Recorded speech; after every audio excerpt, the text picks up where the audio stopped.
juta. Hah? Berapa Pak? 1 miliar. 1 miliar nyari dia 1 miliar bisa jalan sepanjang jalan Setiabudi ini dapat 1 miliar. Jalan Bapak dari ujung sampai ke Tanah Karu dapat uang 1 miliar. Capek itu Pak jalannya Pak. Nah cukup apa? Bapak melaksanakan sholat sebelum subuh itu datang ke masjid. Nah, sholat qobliyah subuh datang kemari, pahalanya itu ibaratkan Bapak udah keliling dunia nggak dapat uang itu, udah cukup Bapak sholat subuh itu sih. Produktif nggak?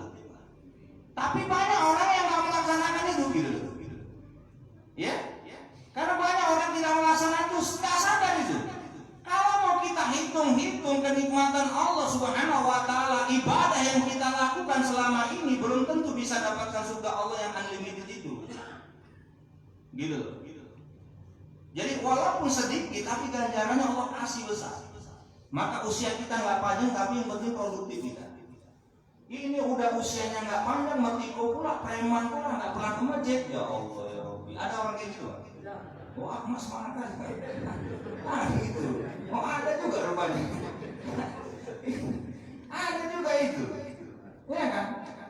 Udah usianya nggak seberapa, tapi kalau dengar azan nggak mau datang, Masya Allah. Maka kan Allah singgung ini. Orang yang beriman. Innamal mu'minuna alladzina idza dzukirallahu wajilat qulubuhum wa idza tuliyat 'alaihim ayatuhu zadatuhum imana wa 'ala rabbihim yatawakkalun. Sungguh kata Allah, orang-orang yang beriman itu ketika disebut nama Allah bergetar. Ya, bergetar itu maksudnya bukan bergetar gini, itu menggigil itu, ya, demam itu. Bergetar itu maksudnya itu adalah begitu dipanggil, ya sebutan nama Allah seperti kumandang azan, dia bergegas. Dunia ini ditinggalkan, kecilkan, dan yang paling mahal itu adalah apa? Panggilan Allah. Nah ini kita kadang-kadang dengan sebutan panggilan Allah nggak ada, kita nggak peduli kita dengan hal itu. Maka salah satu keistimewaan yang dikasih Nabi itu begitu. Nah Allah memberikan kepada kita walaupun usia kita pendek tapi unlimited pahala kita. Dan apalagi itu Ustaz? Ya. Ini yang paling fenomenal yang disebut hadis Nabi ini apa ini? Ya, ketika Nabi mengatakan bahwa ya, idza mata ibnu Adam in qata'a amaluhu ila salas. Kalau mati, nah ini baru mati. Kalau tadi hidup lagi. Kalau mati nanti Pak, ya kita ini kan bakal mati. Kita mati ini kalau Ustaz kemarin ceramah di Masjid Taqwa Istiqlal, nah, mati itu Pak, kata Komarudin Hidayat. Ya, Komarudin Hidayat ini menulis bukunya itu di dalam buku psikologi kematian. Mati itu menurut beliau itu sama seperti ketika kita keluar dari rumah, tak kemana-mana, balik lagi ke rumah. Seperti pulang aja mati itu. Beliau menyatakan bahwa mati itu ya karena manusia itu dari tanah kembalinya ke tanah. Kita asalnya kan dari tanah, maka juga akan kembali kepada tanah. Ya, jadi kalau dari tanah maka pula kita takut akan kembali ke tanah.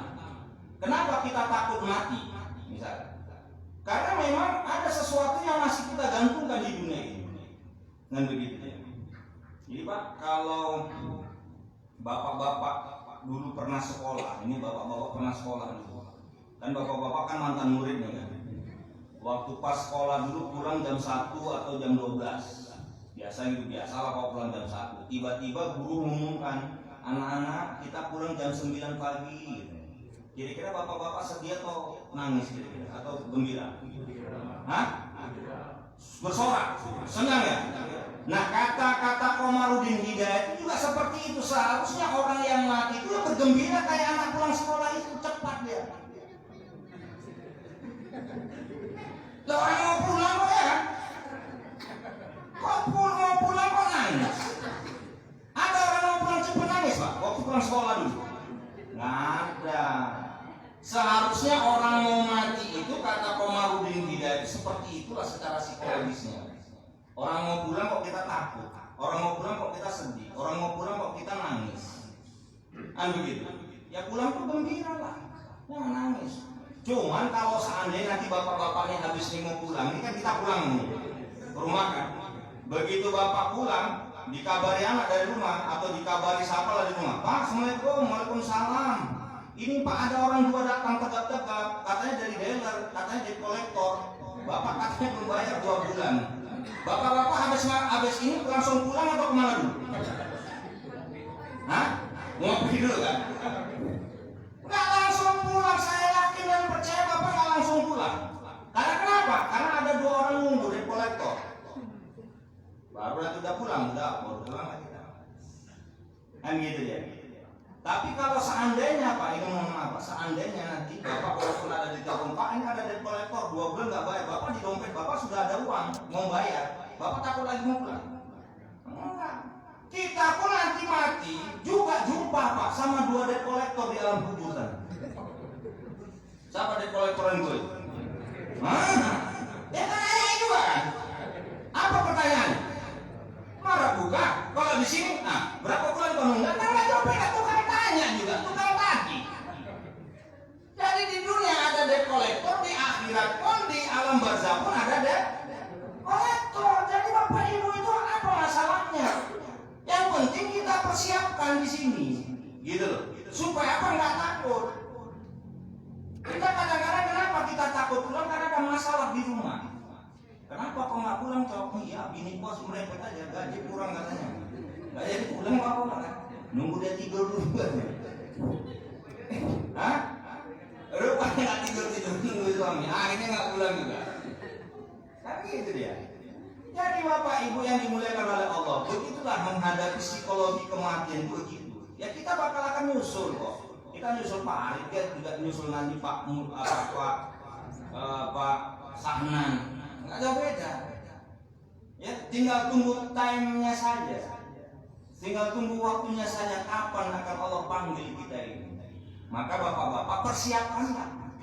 Maka Allah tadi menyebutkan dalam Al-Quran surah Yasin ayat 12 tadi, qaddamu wa asarahum wa kulla shay'in ahsaynahu fi imamin mubin.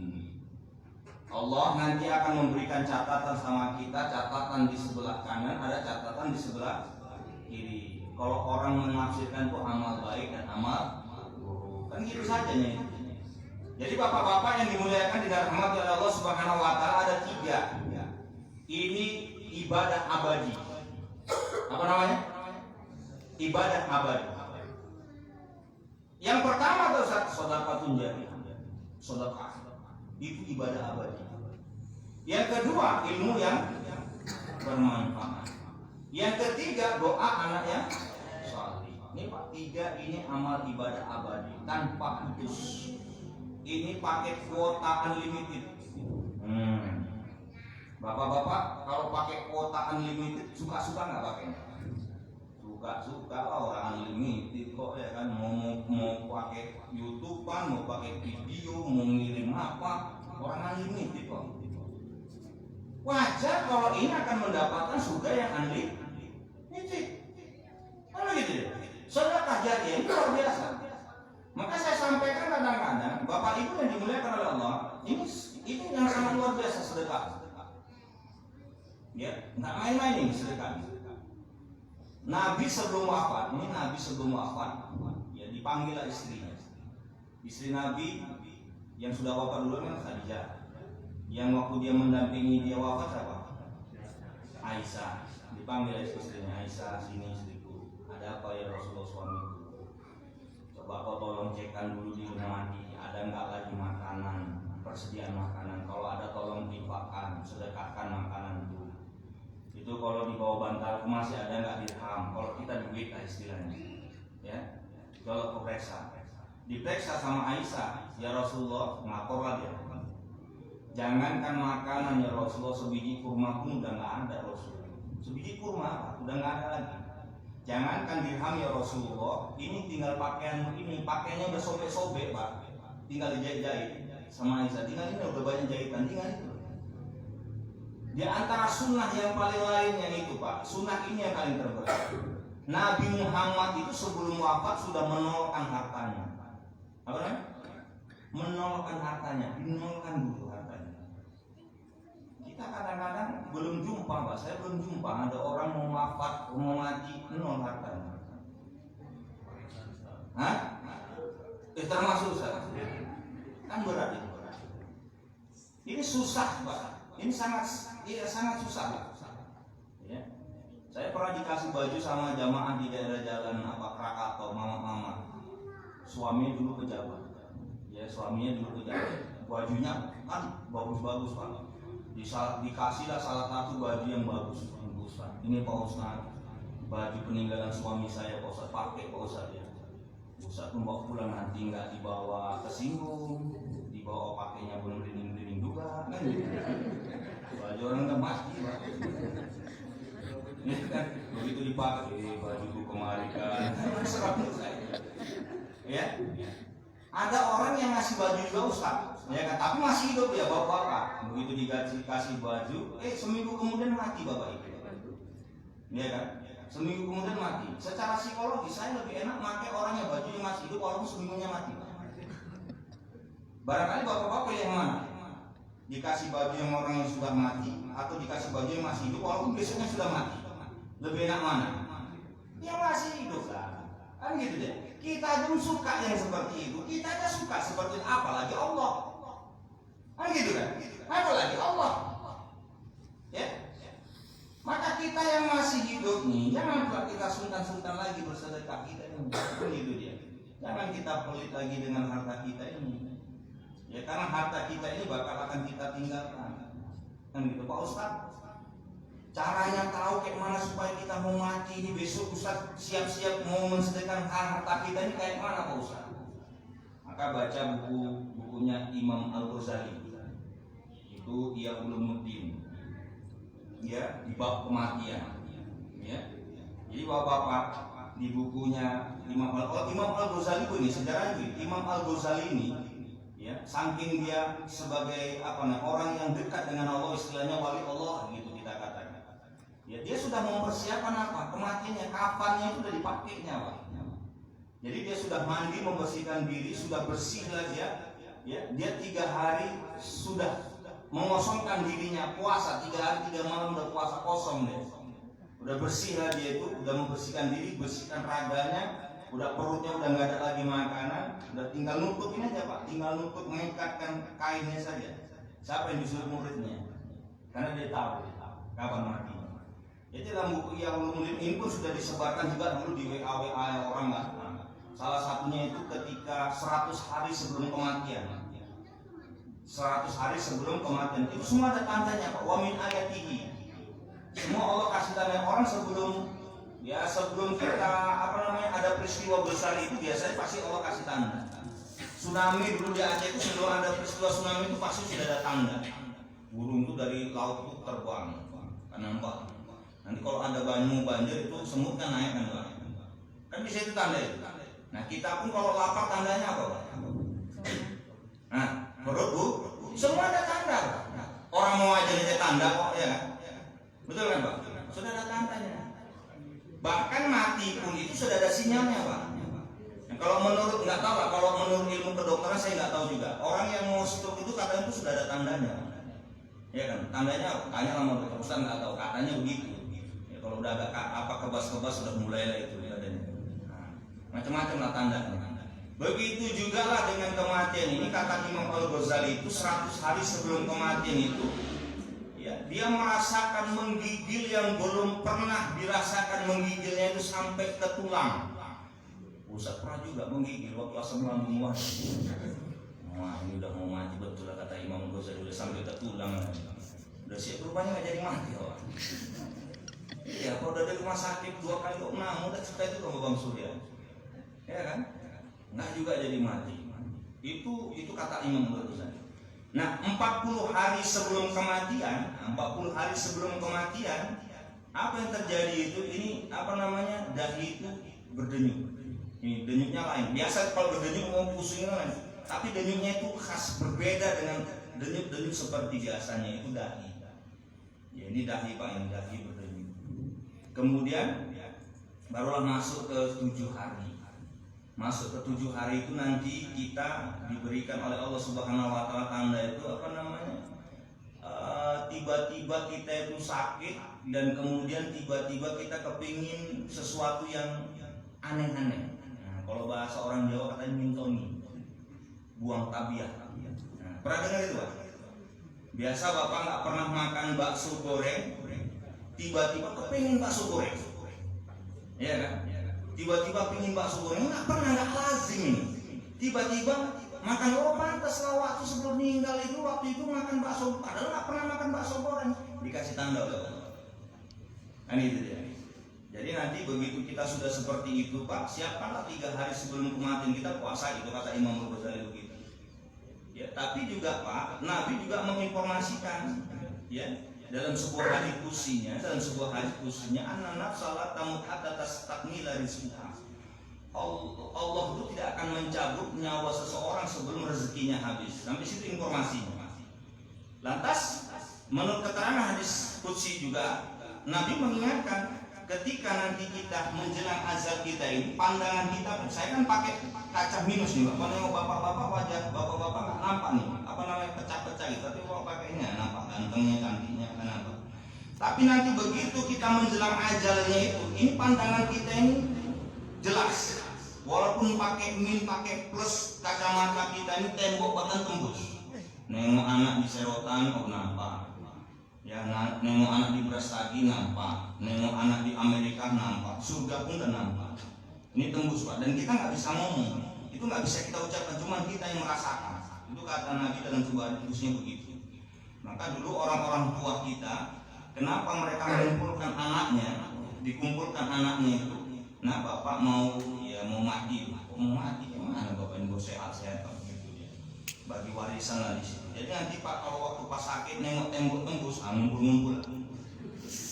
Kemarin waktu saya sakit nengok tembok juga, oh nggak tembus-tembus berarti belum mati ya. 2 kali nama itu Bang Suri, aku tengok tembok juga rupanya nggak tembus, berarti masih panjang dalam hati. Jadi saya jumpa juga orang Bapak Ibu, jumpa ya, tapi ini perempuan.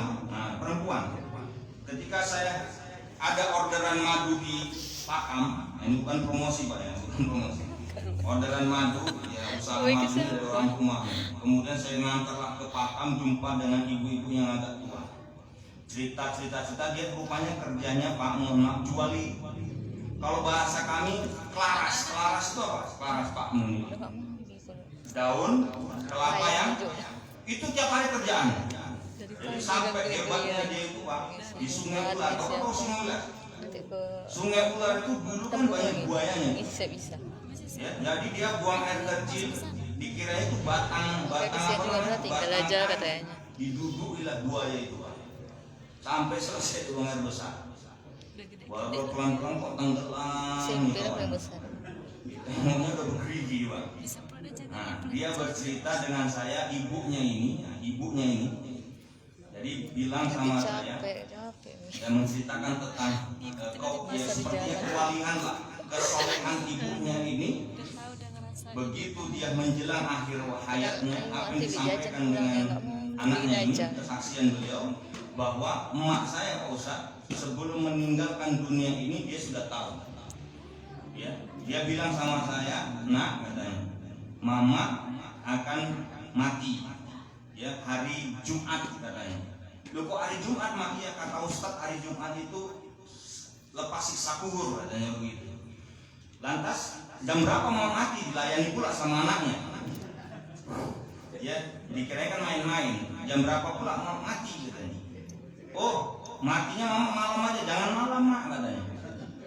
Loh kenapa nggak boleh malam, nanti aku nungguinnya cepat katanya. Jadi jam berapa? Habis asar mau mati katanya. Maksudnya Kamis malam Jumatnya. Jadi meninggalnya Kamis malam Jumat sehingga dikuburnya hari Jumat. Nanti mama pun nanti mati, yang mandikan mama bukan kalian katanya. Yuk, siapa mama? Yang mandikan mama Allah. Mama, dengarnya itu. Gimana kebayang sama bapak itu yang mandikan Allah? Rupanya singkat ceritanya matilah mamanya pas habis asar.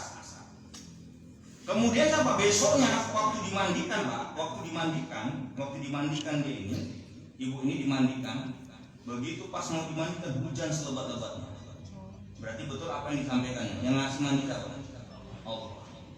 Begitu digali kuburnya Pak, tak ada setetes air, kering. Nah, saya tanya apa amal ibadahnya? Memang emakku tuh rajin sedekah Pak katanya. Oh, sedekahnya nggak putus. Ada aja tiap hari itu sedekah sama orang. Ya, ada yang kuperhatikan karena kami tinggal satu rumah, Pak. Rumah kami di sini, rumah mak kami sini. Jadi tahu itu salah satu amal ibadah yang dilakukan oleh ibu saya. Tak putus dia sedekahnya. Ternyata janji Allah Subhanahu wa taala itu tak dipungkirinya. Ya, amal ibadah yang satu ini sangat abadi dan ini memang unlimited. Salah satu rahasia amal ibadah itu dikasih oleh Allah Subhanahu wa taala, dibukakan pintu oleh Allah Subhanahu wa taala, pintu surganya Allah Subhanahu wa taala, dikasih apa? Fadilah yang sangat luar biasa. Salah satunya itu katanya itu karena tiap hari dia bersedekah, tak pernah putus. Enggak kutanya lah berapa sedekahnya, tapi yang jelas saya sedekah. Kan gitu, Pak. Jadi kalau ada kita ini, misal di sini ada Jumat berkah, ya kan? Ada pengajian malam apa ini? Malam Sabtu pengajian berkah, ya kan maksudnya apa? Begitu habis ngaji makan lontong bareng habis isya Pak Ustaz, misal gitu kan. Oh dari mana? Dari jamaah, kan bagus tuh. Ya kan? Kan sana di Masjid Istiqlal, Pak. Di Masjid Istiqlal tiap bulan berapa kali Pak Reza? Bagi sembako nih, Pak. Nah, berapa bulan? Sebulan sekali. Hah? Oh di sini berapa? Hah? Tapi 12 kali. 1 bulan sekali juga. Nah, tapi jamaahnya datang suruh ke masjid. Jangan Pak door to door supaya Pak ngaji dia, habis itu dapat kartu nama dia. Kan itu dia. Ini door to door nggak dapat ilmunya. Suun Pak, suun, ya suun. Ya kan? Tapi ada sisi dakwahnya juga Pak. Supaya jamaah haji juga ngaji. Kalau orang ini kayaknya ngaji Bang. Ngaji. Besok dapat kartu nama dia ya. Oh iya. Jadi ini terobosan tuh. Ya. Jadi ini Pak salah satu amal ibadahnya. Yang kemudian yang kedua, mamaku itu Pak Ustaz. Nah ini dibilang beliau, boleh nanti kita datangi mak. Ya. Amal ibadah yang dilakukan oleh ibu saya ini sehingga dia itu sangat luar biasa. Fadilah yang diberikan oleh Allah Subhanahu wa taala salah satunya apa? Ya dia itu ngajar ngaji di rumah Pak. Apa ya Pak? Ngajar ngaji, ngajar Quran. Gitu loh. Loh ngajar Quran itu berat apa susah? Sebenarnya nggak susah, cuma kita kadang-kadang nggak mau. Gitu loh. Kita ngajarkan ilmu yang baik ini ya susah. Karena kenapa? Kita nggak mau. Maka kenapa saya buka tempat ngaji saya di rumah saya itu Darul Bening itu supaya apa? Ya paling tidak itulah amal yang bisa saya perbuat. Paling tidak bapak-bapak, ibu-ibu amal yang paling kecil anak tugas. Kita mendidik mereka supaya mereka pintar.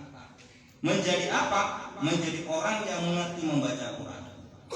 Ya kita kadang-kadang Pak mohon maaf putra-putri kita ini ya terpaksa kadang-kadang jadi imam di masjid ini impor. Impor apa? Impor apa ekspor kalau datangkan orang kemari? Impor.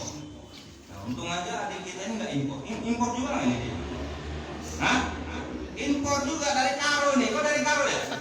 Nah, dari Karo. Betul nggak dari Karo nih? Maka kamu, siapa namamu dek?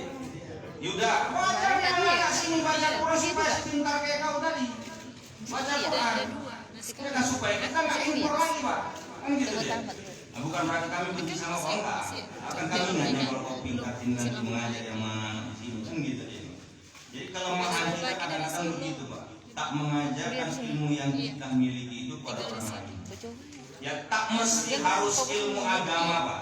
Tak mesti harus nunggu ustadz kayak saya ini ustadz, ya kan? Apa yang saya miliki ya, kebetulan saya ustadz saya tanya sama bapak. Ya kalau ustadz bisa lah, tapi kalau kami nggak ustadz, kalau ustadz apa bisa nggak? Bisa. Kalau ibu-ibu pandai masak ajari. Kalau bapak-bapak pandai bengkel itu ajari orang. Kadang orang punya ilmu bengkel tadi. Tapi nggak orang bengkel sini nggak bengkel yang lain. Pelit kali udah punya ilmu pelit kali.